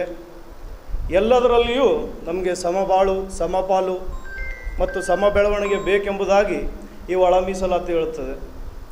ಆದ್ದರಿಂದ ಇವತ್ತು ಎಲ್ಲ ಹಳ್ಳಿಗಳಲ್ಲಿರ್ತಕ್ಕಂಥ ನಮ್ಮ ಮಾದಿಗ ಬಾಂಧವರಲ್ಲಿ ನಾವು ಕೇಳ್ಕೊಳ್ಳೋದೇನಪ್ಪ ಅಂದರೆ, ನಿಮ್ಮ ಹಳ್ಳಿಗೆ ಸಮೀಕ್ಷೆ ಮಾಡೋಕ್ಕೆ ಬಂದಾಗ ಹಳ್ಳಿಗಾಡಲ್ಲಿ ಸ್ವಲ್ಪ ನಮ್ಮ ಹೆಣ್ಮಕ್ಳು ವಿದ್ಯೆಯಲ್ಲಿ ಸ್ವಲ್ಪ ಕಡಿಮೆ, ಅನ್ಎಜುಕೇಟೆಡ್ ಅಂಥ ಹೆಣ್ಮಕ್ಳನ್ನ ಗೊತ್ತಾಗೋದಿಲ್ಲ. ಅಂಥ ಟೈಮ್ದಾಗ ಹಳ್ಳಿಗೆ ಒಂದೊಂದು 3-4 ಜನ ವ್ಯಾಲೆಂಟ್ರಿ ಲೀಡ್ರ್ಗಳಾಗಿ ಆ ಸಮೀಕ್ಷೆ ಮಾಡ್ತಕ್ಕಂಥ ಟೀಮ್ಗಳ ಜೊತೆಗೂಡಿ ವಿಶೇಷವಾಗಿ ನಮ್ಮ ಮಾದಿಗರ ಕುಟುಂಬಗಳನ್ನು ಗುರುತಿಸಿ ಯಾವ ಕಾಲಮದಲ್ಲಿ ಪರಿಶಿಷ್ಟ ಜಾತಿ ಮಾದಿಗರು ಎಂಬುದಾಗಿ ನಾವು ಉಲ್ಲೇಖ ಮಾಡಬೇಕಾಗಿದೆ, ಬರಿಬೇಕಾಗಿದೆ. ಅಲ್ಲಿ ಪೆನ್ಗಳ ಮೂಲಕ ಎದುರು ನಿಂತು ಬರೆಸಬೇಕಾಗಿದೆ. ಮತ್ತು ಈ ಒಂದು ಸಮೀಕ್ಷೆ ಮಾಡ್ತಕ್ಕಂಥ ಎಲ್ಲ ಸಮೀಕ್ಷಾ ಅಧಿಕಾರಿಗಳಲ್ಲಿ ನಾ ಕೇಳೋದೇನಪ್ಪ ಅಂದರೆ, ಮಲತಾಯಿ ಧೋರಣೆ ಮಾಡಬೇಡ್ರಿ. ಇವತ್ತು ನೀವು ಮಾದಿಗ ಸಮಾಜಕ್ಕೆ ಅನ್ಯಾಯ ಮಾಡಿ ರಾಜಕೀಯ ಒತ್ತಡಕ್ಕೋ ಅಥವಾ ಯಾವುದೋ ಒಂದು ಒತ್ತಡಕ್ಕೂ ನೀವು ಅನ್ಯಾಯ ಮಾಡೋದಾದರೆ ಈ ಅನ್ಯಾಯಕ್ಕೆ ತಕ್ಕ ಪ್ರತಿಫಲ ದೇವರು ನಿಮಗೆ ಕೊಟ್ಟಿರ್ತಾನೆ. ಯಾಕಪ್ಪ ಅಂದರೆ ನಾವು ಮಾಡ್ತಕ್ಕಂಥ ಕರ್ಮ ನಮ್ಮನ್ನು ಬೆನ್ಬಿಟ್ಟು ಹೋಗಲ್ಲ. ಇವತ್ತು ನಾವೊಂದು ಸಮಾಜಕ್ಕೆ ಅನ್ಯಾಯ ಮಾಡ್ತಾಯಿದ್ದೀನಿ, ಒಂದು ಕುಟುಂಬಕ್ಕೆ ಅನ್ಯಾಯ ಮಾಡ್ತಾಯಿದ್ದೀನಿ ಅಂದರೆ ಅದು ನನ್ನ ಮನೆ ಮೇಲೆ ಇವತ್ತಿಲ್ಲ ನಾಳೆಗೆ ಆಗ್ತದೆ.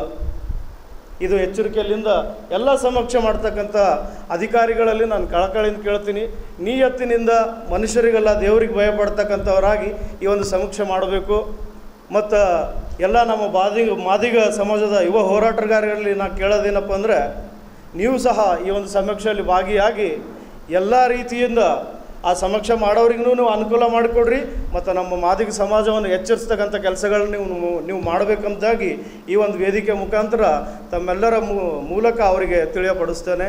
ಗುಂಡೇಶ್ ಎಂ ಶಿವನೂರ್ ತಾರ್ಫೆಲ್, ಜಿಲ್ಲಾಧ್ಯಕ್ಷ. ಸುದ್ದಿಗೋಷ್ಠಿಯಲ್ಲಿ ಜಯಂತೋ ಸಮಿತಿ, ರಾಜಶೇಖರ್ ಸಿರಿ, ಅಮರ್ನಾಥ್ ಚನ್ನಬಸಪ್ಪ, ಶಿವನಗೌಡ ಪಾಟೀಲ್, ಶರಣಬಸವ ಕಲ್ಲಾ, ಸದಾನಂದ್ ಪಾಟೀಲ್, ಸಿಎಸ್ ಪಾಟೀಲ್ ಸೇರಿದಂತೆ ಅನೇಕರು ಹಾಜರಿದ್ದರು.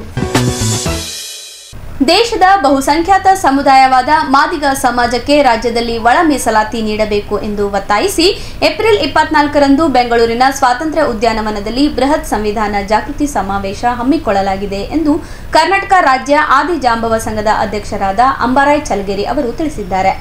ನಗರದ ಪತ್ರಿಕಾ ಭವನದಲ್ಲಿ ಸುದ್ದಿಗೋಷ್ಠಿ ನಡೆಸಿ ಮಾತನಾಡಿದ ಅವರು, ಮಾದಿಗ ಸಮಾಜ ರಾಜ್ಯದಲ್ಲೇ ಅತಿ ಹೆಚ್ಚು ಜನಸಂಖ್ಯೆ ಹೊಂದಿರುವ ಸದಾಶಿವ ಆಯೋಗದ ವರದಿ ಮೂಲಕ ಬಹಿರಂಗವಾಗಿದೆ. ಅದಕ್ಕಾಗಿ ಮಾದಿಗ ಸಮಾವೇಶ 3 ದಶಕಗಳಿಂದ ಹೋರಾಟ ಮಾಡುತ್ತಲೇ ಬರುತ್ತಿದೆ. ಆದರೂ ಆಡಳಿತಾರೂಢ ಸರ್ಕಾರಗಳು ನಮ್ಮ ಹೋರಾಟಕ್ಕೆ ಕಿವಿಗೊಡುತ್ತಿಲ್ಲ. ಹೀಗಾಗಿ ಬರುವ ಏಪ್ರಿಲ್ 24ರಂದು ಬೆಂಗಳೂರಿನ ಸ್ವಾತಂತ್ರ್ಯ ಉದ್ಯಾನವನದಲ್ಲಿ ಬೃಹತ್ ಸಂವಿಧಾನ ಜಾಗೃತಿ ಸಮಾವೇಶ ಹಮ್ಮಿಕೊಳ್ಳಲಾಗಿದೆ ಎಂದು ತಿಳಿಸಿದರು. ಇತಿಹಾಸದ ಹೋರಾಟದ ಇತಿಹಾಸ ಮುಳುಗಿ ಹೋಗಬಾರ್ದು, ಹೋರಾಟದ ಇತಿಹಾಸ ದಾಖಲೆ ಆಗಬೇಕು ಅಂಥೇಳಿ ಇದೊಂದು ಕೃತಿ ಮಾಡಬೇಕಂತೇಳಿ ಅವರು ನನ್ನ ಸೂಚಿಸಿದರು. ಅದನ್ನು ನಾವು ಕೈಗೊಂಡ್ವಿ. ಆದರೆ ಅದು ಅದನ್ನ ಅಭಿನಂದನಾ ಪುಸ್ತಕ ಮಾಡಬೇಕಂತ ಅವರು ನಿರ್ಣಯಿಸಿದರು. ಆದ್ರೆ ಅವರು ಅನಾರೋಗ್ಯದ ಕಾರಣ ಹುಡುಗಿಯರವರು ಅನಾರೋಗ್ಯದ ಕಾರಣದ ಅಭಿನಂದನಾ ಗ್ರಂಥ ಕೈಗೊಳ್ಳಲಿಲ್ಲ. ಮುಂದೆ ವಿದ್ಯಾಧರ್ ಗುರುಜಿಯವರು, ವಸಂತ್ ಕುಷ್ಟಗಿಯವರು, A.K. ರಾಮೇಶ್ವರ್ ಅವರು ಸರ್ ಅವರೆಲ್ಲ ಕೂಡಿ ಸಣ್ಣ ಮಟ್ಟದಲ್ಲಿ ಈ ಒಂದು ಗ್ರಂಥ ಇದನ್ನು ದಾಖಲೆ ಮಾಡಬೇಕಂತೇಳಿ ನಿರ್ಣಯ ತಗೊಂಡು ಎಲ್ಲ ತಾಲೂಕಿನ, ಜೇವರ್ಗಿ ತಾಲೂಕಿನ ಎಲ್ಲ ಹಿರಿಯರು, ಅಭಿಮಾನಿಗಳ ಸಮ್ಮುಖದಲ್ಲಿ ಈ ಒಂದು ಕಾರ್ಯ ಕೈಗೊಳ್ಳಲಾಯಿತು. ಅದು ಕಾರಣಾಂತರದಿಂದ ಅದೇನಪ್ಪ ಅಂದರೆ ಜಲ್ದಿ ಆಗಲಿಲ್ಲ. ಈಗ ಅದು ಎಲ್ಲವಷ್ಟು ಪುಸ್ತಕ ಮುಗಿದಿದೆ. ಅದನ್ನ ಆ ರೀತಿ ಬಿಡುಗಡೆ ಮಾಡಬೇಕಂತೇಳಿ ಈ ಒಂದು ಸಮಯ ಬಂದಿದೆ. ಆ ಹೋರಾಟದ ಬದುಕು ಈ ರೀತಿಯಲ್ಲಿ 4 ಭಾಗ ಕುಷ್ಟಗಿಯವರು ಹೋರಾಟದ ಹಾದಿಯಲ್ಲಿ ಹಾಗೂ A.K. ರಾಮೇಶ್ವರರು ಅಭಿವೃದ್ಧಿ ಪಥದಲ್ಲಿ ಹಾಗೂ ನೆನೆದವರ ಮನದಲ್ಲಿ ಅಂಥೇಳಿ ಲೇಖಕರು ಕೊಟ್ಟಿದ್ದಾರೆ. ಅದು ಕುಟುಂಬದಲ್ಲಿ ಈ ಥರ ಈ ಪುಸ್ತಕ ಏನೋ ಇವತ್ತು ರೂಪುಗೊಂಡಿದೆ. ಮುಂದಿನ ಕೆಲವು ವಿಷಯಗಳನ್ನು ಶ್ರೀ A.K. ರಾಮೇಶ್ವರ್ ಅವರು ಮಾತಾಡ್ತಾರೆ ಅಂತ ಹೇಳಿ ನಾನು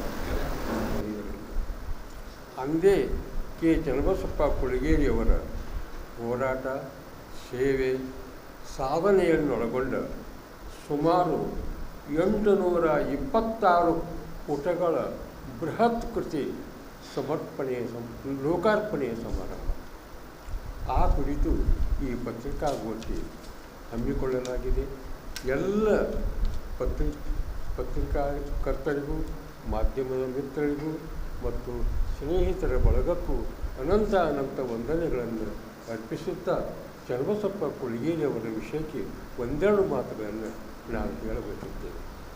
ಚನ್ನಬಸಪ್ಪ ಕುಳಗೇರಿಯವರು ಕುಳಗೇರಿ ಗ್ರಾಮದ ಐತಿಹಾಸಿಕ ಗ್ರಾಮ ಕುಳಗೇರಿ ಗ್ರಾಮದಲ್ಲಿ ಒಂದು ಮಧ್ಯಮ ವರ್ಗದ ರೈತ ಕುಟುಂಬದ ಮಗ. ಶ್ರೀಯುತರು ತಮ್ಮ ಬಾಲ್ಯದಲ್ಲಿಯೇ ಯಾವುದಾದರೂ ವಿಷಯ ನೋಡಿ ಕಲ್ತರೆ ಬರೋದಿಲ್ಲ, ಮಾಡಿ ಕಲ್ತರೆ ಬರೋದಿಲ್ಲ, ಅದು ಪುಟ್ಟ ಗುಣ ಆಗಿರಬೇಕು. ಆ ರೀತಿಯಾಗಿ ಚನ್ನಬಸಪ್ಪ ಕುಳಗೇರಿಯವರು ಪುಟ್ಟ ಒಳ್ಳೆಯ ಗುಣವನ್ನು ಇಟ್ಟುಕೊಂಡೇ ಹುಟ್ಟಿ ಬಂದವರು. ಅವರು ಒಂದು ಉದಾಹರಣೆ ಹೇಳಬೇಕು ಅಂತಂದರೆ, ವಿದ್ಯಾರ್ಥಿ ದಿಶೆಯಲ್ಲಿಯೇ ಸುರಪುರದ ದರ್ಬಾರ್ ಹೈಸ್ಕೂಲ್ನಲ್ಲಿ ಓದ್ತಾ ಇದ್ದರು. ಅದು 1946ನೇ ಇಸ್ವಿ. ಆ ಸಂದರ್ಭದಲ್ಲಿ ಮಹಾತ್ಮ ಗಾಂಧೀಜಿಯವರು ಸ್ವಾತಂತ್ರ್ಯ ಚಳವಳಿಯ ಹೋರಾಟದಲ್ಲಿ ಅಸ್ಪೃಶ್ಯತಾ ನಿವಾರಣೆಯ ಕಾರ್ಯಕ್ರಮವನ್ನು ಹಮ್ಮಿಕೊಂಡಿದ್ದರು. ಅಸ್ಪೃಶ್ಯತಾ ನಿವಾರಣೆಯ ಕಾರ್ಯಕ್ರಮ ಹಮ್ಮಿಕೊಂಡಿದ್ದು ವಿದ್ಯಾರ್ಥಿ ಚನ್ನಬಸಪ್ಪ ಕುಳಗೇರಿಯವರು ಓದಿದರು. ಸ್ವಾತಂತ್ರ್ಯದ ಈ ಸಂದರ್ಭದಲ್ಲಿ ಇಂಥ ಒಂದು ಉತ್ತಮ ಕಾರ್ಯಕ್ರಮವನ್ನು ಗಾಂಧೀಜಿಯವರು ಹಮ್ಮಿಕೊಂಡಿದ್ದಾರೆ ಅಂತ ತಿಳ್ಕೊಂಡು ಓದಿ ಅವತ್ಯ ಪ್ರಭಾವಿತರಾಗಿ ಶಾಲಾ ವಿದ್ಯಾರ್ಥಿಗಳಿಗೂ, ಶಿಕ್ಷಕ ವೃಂದಕ್ಕೂ, ಮುಖ್ಯೋಪಾಧ್ಯಾಯರಿಗೆ ಹೇಳಿಕೊಂಡು ಸರಳವಾಗಿ ಅವರು ತಮ್ಮ ಊರಿಗೆ ಬರ್ತಾರೆ. ಬಹಳ ವಿದ್ಯಾರ್ಥಿ 9ನೇ ತರಗತಿಯಲ್ಲಿ ಓದ್ತಿದ್ರು ಅವರು. ಇಂಥ ಸಂದರ್ಭದಲ್ಲಿ ಊರಿಗೆ ಬಂದು ಇಂಥ ಒಂದು ಕಾರ್ಯಕ್ರಮವನ್ನು ಮಹಾತ್ಮ ಗಾಂಧೀಜಿಯವರು ಕೈಗೊಂಡಿದ್ದಾರೆ. ಅದಕ್ಕೆ ಈ ಕಾರ್ಯಕ್ರಮ ನಮ್ಮೂರಿಂದಲೇ ಪ್ರಾರಂಭ ಆಗಬೇಕು ಅನ್ನುವಂಥ ಉದ್ದೇಶ ಇಟ್ಟುಕೊಂಡು ಶಾಲೆಗೆ ಬಿಡುವು ಕೊಟ್ಟುಕೊಂಡು ಇಲ್ಲಿ ಬಂದಿದ್ದೇನೆ ಎಂದು ಊರ ಹಿರಿಯರನ್ನು, ಯುವಕರನ್ನು, ಮಕ್ಕಳನ್ನು, ಹೆಣ್ಣು ಮಕ್ಕಳನ್ನು, ಸಮಾಜದ ಎಲ್ಲ ಸ್ತರದ ಜನರನ್ನು ಒಂದು ಬಯಲು ಅಂಗಳದಲ್ಲಿ ಕರೆದು ಒಂದು ಸಣ್ಣ ಸಭೆ ಮಾಡಿ ಆ ವಿಷಯವನ್ನು ತಿಳಿಸ್ತಾರೆ. ಚನ್ನಬಸಪ್ಪ ಕುಳಗೇರಿಯವರು ಹೇಳಿದ ಮಾತುಗಳನ್ನು ಎಲ್ಲ ಹಿರಿಯರು ಕೇಳಿ ಇದು ಒಂದು ಉತ್ತಮ ಕಾರ್ಯಕ್ರಮ ತಿಳ್ಕೊಂಡು ಆಗಿಂದಾಗಲೇ ಬಾಜಿ ಭಜಂತ್ರಿ ಒಂದಿಗೆ ಎಲ್ಲರೂ ಕೂಡಿ ಕೈ ಹಿಡಿದು ಈ ವಿಷಯವನ್ನು ಮಹಾತ್ಮ ಗಾಂಧೀಜಿಯವರಿಗಿಂತ ಮೊದಲೇ ಕರ್ನಾಟಕದ ಸಂಸ್ಕೃತಿ ನಾಯಕರಾದಂಥ ಬಸವಣ್ಣನವರು ಈ ಅಸ್ಪೃಶ್ಯತಾ ನಿವಾರಣೆ ಮೊದಲೇ ಕೈಗೊಂಡಿದ್ದರು. ಅದನ್ನು ನಾವು ಕೇಳಲಿಲ್ಲ. ಆ ಕೇಳೋರೊಟ್ಟಿಗೆ ನಾವೆಲ್ಲರೂ ಛಿದ್ರಾಗಿದ್ದೇವೆ. ಅವತ್ತು ಅಣ್ಣನವರು ಹೇಳಿದರು, ಇವನಾರವ ಎಂದೆನಿಸದೆ ಇವನಮ್ಮವ ಎಂದೆನಿಸುತ್ತೆ ಅವತ್ತೇ ಹೇಳಿದರು. ಅದನ್ನು ನಾವು ಮರೆಸಿದ್ದರಿಂದ ಇಂಥ ವಿಪತ್ತಿಗೆ ಈಡಾಗಿದ್ದೀವಿ ಅನ್ನುವಂಥ ಮಾತನ್ನು ಹೇಳಿ ಎಲ್ಲರೂ ಒಬ್ಬರಿಗೊಬ್ಬರು ಹತ್ತಿರ ಬಂದು ಕೈ ಗುಳುಕಿ ಊದಿಸುತ್ತಾ ಬಾರಿಸುತ್ತಾ ಊರಿನ ಎಲ್ಲ ಪವಿತ್ರ ಸ್ಥಳಗಳ ಕರಿತಿದ್ದಲ್ಲ, ಗುಡಿಗುಡ್ಡಾರಗಳಲ್ಲಿ, ಬಸದಿಗಳಲ್ಲಿ ಮತ್ತು ಇನ್ನಿತರ ಪವಿತ್ರ ಸ್ಥಳಗಳಿಗೆ ಸಂಚರಿಸಿ ಎಲ್ಲರೂ ಆ ಸ್ಥಳದಲ್ಲಿ ಪ್ರವೇಶ ಪಡೆದು ಉತ್ತಮವಾದಂಥ ಮನಸ್ಸಿನಿಂದ ಅವತ್ತು ಆ ಕಾರ್ಯಕ್ರಮ ಮುಗಿಸ್ತಾರೆ. ಅದು 1946. ಈ ರೀತಿಯಾಗಿ ವಿದ್ಯಾರ್ಥಿ ದಿಶೆಯಲ್ಲಿಯೇ ಚನ್ನಬಸಪ್ಪ ಕೊಡಿಗೇರಿಯವರ ಲೋಕ ಸಂಗ್ರಹ ಕಾರ್ಯ ಪ್ರಾರಂಭವಾಯಿತು. ಮುಂದೆ 1947ರಲ್ಲಿ ದೇಶಕ್ಕೆ ಸ್ವಾತಂತ್ರ್ಯ ಸಿಕ್ಕಿತು. ಆ ಸ್ವಾತಂತ್ರ್ಯ ಸಂಭ್ರಮದ ಸವಿ ಅನುಭವಿಸುವ ಭಾಗ್ಯ ನಿಜಾಂ ಪ್ರಾಂತದ ಜನರಾದ ನಮಗೆ ಇರಲಿಲ್ಲ. ಅದಕ್ಕಾಗಿ ಗಡಿ ಶಿಬಿರಗಳಾದವು. ರಜಾಕಾರರ ಹಾವಳಿ ವಿಪರೀತವಾಗಿ ಹಬ್ಬಿತು. ಅಂಥ ಸಂದರ್ಭದಲ್ಲಿ ಹೈದರಾಬಾದ್ ಉಸ್ಮಾನಿಯಾ ವಿಶ್ವವಿದ್ಯಾಲಯದಲ್ಲಿ ಓದುತ್ತಿದ್ದ ವಿದ್ಯಾರ್ಥಿ ಕ್ವಿಟ್ ಚಳವಳಿ ಅನ್ನು ಪ್ರಾರಂಭಿಸಿ ಕ್ವಿಟ್ ಕಾಲೇಜು ಅಂತ ಹೇಳಿ ಒಂದೇ ಮಾತರಂ ಗೀತೆಯೊಂದಿಗೆ ಆ ಫೌಂಟೇನಿಗೆ ಇಳಿದು ಒಮ್ಮೆಲೆ ಆ ಸ್ವಾತಂತ್ರ್ಯ ವಿಮೋಚನಾ ಚಳವಳಿಯಲ್ಲಿ ಭಾಗವಹಿಸ್ತಾರೆ. ಸರ್ದಾರ್ ಶರಣಗೌಡರ ರಚಿಸಿದಂಥ ಶಿಬಿರದಲ್ಲಿ ಬಂದು ಹೋರಾಟ ಮಾಡ್ತಾರೆ. ಇಂಥ ಹೋರಾಟದ ಮುಂಚೂಣಿಯಲ್ಲಿ ಇದ್ದು ತಮ್ಮ ಪ್ರಾಣಕ್ಕೂ ಸಹಿತ ಅಂಜಲಾರದ ಹೋರಾಟ ಮಾಡಿದಂಥ ನಮ್ಮ ಚನ್ನಬಸಪ್ಪ ಕೊಡಿಗೇರಿಯವರು ಆ ವಿಮೋಚನಾ ಚಳವಳಿಯಲ್ಲಿ ಭಾಗವಹಿಸಿ ಯಶಸ್ವಿಗೊಳಿಸಿ ದೇಶವನ್ನು ಹೈದರಾಬಾದ್ ಸಂಸ್ಥಾನವನ್ನು ದೇಶದ ಒಕ್ಕೂಟದಲ್ಲಿ ಸೇರಿಸಿದಂಥ ಕೀರ್ತಿ ಕೆ ಚನ್ನಬಸಪ್ಪ ಮತ್ತು ಅವರ ಸಂಘಟಕರಿಗೆ ಸಲ್ಲುತ್ತದೆ ಎಂದು ಹೇಳುತ್ತಾ ಇವತ್ತಿಗೆ ಅವರ ಸುದ್ದಿಗೋಷ್ಠಿಯಲ್ಲಿ ಮಾದಿಗ ಸಮುದಾಯ ಮುಖಂಡರು ಹಾಗೂ ಕರ್ನಾಟಕ ರಾಜ್ಯ ಆದಿ ಜಾಂಬವ ಸಂಘದ ಪದಾಧಿಕಾರಿಗಳು ಉಪಸ್ಥಿತರಿದ್ದರು. ಕೊನೆಯಲ್ಲಿ ಮತ್ತೊಮ್ಮೆ ವಾರ್ತೆಗಳ ಮುಖ್ಯಾಂಶಗಳು. ಶಾಂತ ಆಸ್ಪತ್ರೆ ವೈದ್ಯರ ಸಾಧನೆ, ಮಹಿಳೆ ಮುಖಕ್ಕೆ ಯಶಸ್ವಿ ಶಸ್ತ್ರಚಿಕಿತ್ಸೆ. ಜನಗಣತಿ ವಿರುದ್ಧ ವೀರಶೈವ ಸಮಾಜದ ಮುಖಂಡರ ಆಕ್ರೋಶ. ನೆಮ್ಮದಿ ನಿರಾಶ್ರಿತರ ಕೇಂದ್ರದಲ್ಲಿ ಸಚಿವ ಶರಣ್ ಪ್ರಕಾಶ್ ಹುಟ್ಟುಹಬ್ಬ ಆಚರಣೆ. ಏಪ್ರಿಲ್ 24ರಂದು ಸ್ವಾತಂತ್ರ್ಯ ಹೋರಾಟಗಾರ ಚನ್ನಬಸಪ್ಪ ಕೊಡಿಗೇರಿಯವರ 97ನೇ ಜಯಂತ್ಯುತ್ಸವ ಆಯೋಜನೆ. ಏಪ್ರಿಲ್ 24ರಂದು ಬೆಂಗಳೂರಿನಲ್ಲಿ ಬೃಹತ್ ಸಂವಿಧಾನ ಜಾಗೃತಿ ಸಮಾವೇಶ. ಅಂಬರಾಯ್ ಸುದ್ದಿಗೋಷ್ಠಿ. ಇಲ್ಲಿಗೆ ವಾರ್ತಾ ಸಂಚಿಕೆ ಮುಕ್ತಾಯವಾಯಿತು. ಮತ್ತೆ ಮುಂದಿನ ಸಂಚಿಕೆಯಲ್ಲಿ ಭೇಟಿಯಾಗೋಣ.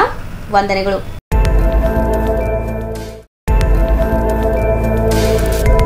ಇನ್ ಗುಲ್ಬರ್ಗಾ ವಾರ್ತೆಗಳ ಪ್ರಾಯೋಜಕರು Devanand sari centre super market Kalaburagi. Shri Sharanabasaveshwara Vidyavardhaka ಸಂಘದ ಅಡಿಯಲ್ಲಿನ ಮುಕ್ತಾಂಬಿಕಾ ಪದವಿ ಪೂರ್ವ ವಸತಿಯುಕ್ತ ವಿಜ್ಞಾನ ಮಹಿಳಾ ಮಹಾವಿದ್ಯಾಲಯ. ದೇವಾನಂದ್ ಸ್ಯಾರಿ ಸೆಂಟರ್ ಹಲವು ವರ್ಷಗಳಿಂದ ಕಲಬುರ್ಗಿ ಮಹಾಜನತೆಯ ಭರವಸೆ ಗಳಿಸಿರುವ ರೇಷ್ಮೆ ಸೀರೆಗಳ ಅತಿ ದೊಡ್ಡ ಶೋರೂಮ್. ಹಬ್ಬಗಳು, ಮದುವೆ, ಉಪನಯನ ಹಾಗೂ ನಿಮ್ಮ ಮನೆಯ ಶುಭ ಸಮಾರಂಭಗಳಿಗೆ ಬೇಕಾಗುವ ರೇಷ್ಮೆ ಸೀರೆಗಳಿಗೆ ದೂರದ ಬೆಂಗಳೂರು, ಹೈದರಾಬಾದ್ ನಗರಗಳಿಗೆ ಹೋಗುವ ಅಗತ್ಯವಿಲ್ಲ. ದೇವಾನಂದ್ ಸ್ಯಾರಿ ಸೆಂಟರ್ ನೀಡುತ್ತಿದೆ exclusive silk sari collections. Devanand sari ಸೆಂಟರ್ನಲ್ಲಿ ಈಗ ಮದುವೆ ಮುಂತಾದ ಶುಭ ಸಮಾರಂಭಗಳಿಗೆ ಕಾಂಚೀವರಂ ಸೇರಿದಂತೆ wedding brocade saris, pure Dharmavaram ಸೀರೆಗಳು, ಪ್ಯೂರ್ ಬನಾರಸ್ ಸೀರೆಗಳು, pure Uppada silk, pure Ilkal ಸೀರೆಗಳು, pure fancy Gadwal silk, pure Paithani ಸೀರೆಗಳು, ಪ್ಯೂರ್ ಸಾಫ್ಟ್ ಸಿಲ್ಕ್ ಸೀರೆಗಳು ವಿವಿಧ ವಿನ್ಯಾಸಗಳಲ್ಲಿ. ಕಲಬುರಗಿಯಲ್ಲೇ ಅತಿ ದೊಡ್ಡ ಮತ್ತು ವಿಶಾಲವಾದ 10,000 ಚದುರ ಅಡಿ ಇರುವ ಏಕೈಕ ಸ್ಯಾರಿ ಸೆಂಟರ್ ದೇವಾನಂದ್ ಸ್ಯಾರಿ ಸೆಂಟರ್. ಭೇಟಿ ಕೊಡಿ. ದೇವಾನಂದ್ ಸ್ಯಾರಿ ಸೆಂಟರ್, ಕಾಮತ್ ಹೋಟೆಲ್ ಹಿಂದುಗಡೆ, ಸೂಪರ್ ಮಾರ್ಕೆಟ್, ಕಲಬುರಗಿ. ಶ್ರೀ ಶರಣಬಸವೇಶ್ವರ ವಿದ್ಯಾವರ್ಧಕ ಸಂಘದ ಅಡಿಯಲ್ಲಿನ ಮುಕ್ತಾಂಬಿಕಾ ಪದವಿ ಪೂರ್ವ ವಸತಿಯುಕ್ತ ವಿಜ್ಞಾನ ಮಹಿಳಾ ಮಹಾವಿದ್ಯಾಲಯ. ಗುಣಮಟ್ಟ ಶಿಕ್ಷಣ ನೀಡುತ್ತಿರುವ ಈ ಕಾಲೇಜಿನಲ್ಲಿ ಎಸ್ಎಸ್ಎಲ್ಸಿ ಫಲಿತಾಂಶದ ನಂತರ ಪಿಯುಸಿ ಪ್ರಥಮ ವರ್ಷಕ್ಕೆ ಪ್ರವೇಶಗಳು ಪ್ರಾರಂಭವಾಗುತ್ತಿವೆ. ಸುಸಜ್ಜಿತ ಹವಾನಿಯಂತ್ರಿತ ಕ್ಲಾಸ್ ರೂಮ್ಗಳು, ಎಲ್ಸಿಡಿ ಸ್ಮಾರ್ಟ್ ಕ್ಲಾಸ್ಗಳು, ಪರಿಣಿತ ಅಧ್ಯಾಪಕರಿಂದ ಬೋಧನೆ ಮತ್ತು ಉಚಿತ ಸಿಇಟಿ ತರಬೇತಿ, ಆಧುನಿಕ ಸಲಕರಣೆ ಹೊಂದಿದ ವಿಷಯವಾರು ಸುಸಜ್ಜಿತ ಪ್ರಯೋಗಾಲಯ, ಬೃಹತ್ ಗ್ರಂಥ ಭಂಡಾರ ಹೊತ್ತಿರುವ ಗ್ರಂಥಾಲಯ ಸೌಲಭ್ಯ, ಎಸ್ಡಿಆರ್ ಮಾದರಿಯಂತೆ ವರ್ಗಗಳು, ಪರೀಕ್ಷೆಗಳು ಮತ್ತು ಪ್ರತಿನಿತ್ಯ ಗೃಹಪಾಠ ನಡೆಸಲಾಗುವುದು. ವಿದ್ಯಾರ್ಥಿನಿಯರಿಗಾಗಿ ಸಕಲ ಆಧುನಿಕ ಸೌಲಭ್ಯ ಹೊಂದಿರುವ ಹಾಸ್ಟೆಲ್ ವ್ಯವಸ್ಥೆ ಮತ್ತು ಮುಂದೆ ಬಿಎಸ್ಸಿ ಅಗ್ರಿಯಲ್ಲಿ ಆಸಕ್ತಿ ಇರುವವರಿಗೆ ಕೃಷಿ ಜ್ಞಾನದ ಕ್ಲಾಸುಗಳು, ಕೃಷಿ ಕುರಿತಾದ ಮಾಹಿತಿ, ಮಾರ್ಗದರ್ಶನ ನೀಡಲಾಗುವುದು. ಎಸ್ಎಸ್ಎಲ್ಸಿ ಫಲಿತಾಂಶದ ನಂತರ ಪಿಯುಸಿ ಪ್ರಥಮ ವರ್ಷಕ್ಕೆ ಪ್ರವೇಶಗಳು ಪ್ರಾರಂಭವಾಗುತ್ತಿವೆ. ಯಾವುದೇ ಡೊನೇಷನ್ ಇಲ್ಲ. ಹಿಂದೆ ನಿಮ್ಮ ಸ್ಥಳ ಕಾಯ್ದಿರಿಸಿ. ಹೆಚ್ಚಿನ ಮಾಹಿತಿಗಾಗಿ ಸಂಪರ್ಕಿಸಿ. ಪ್ರಾಂಶುಪಾಲರು ದೂರವಾಣಿ ಸಂಖ್ಯೆ 08472273411 ಮತ್ತು 231192.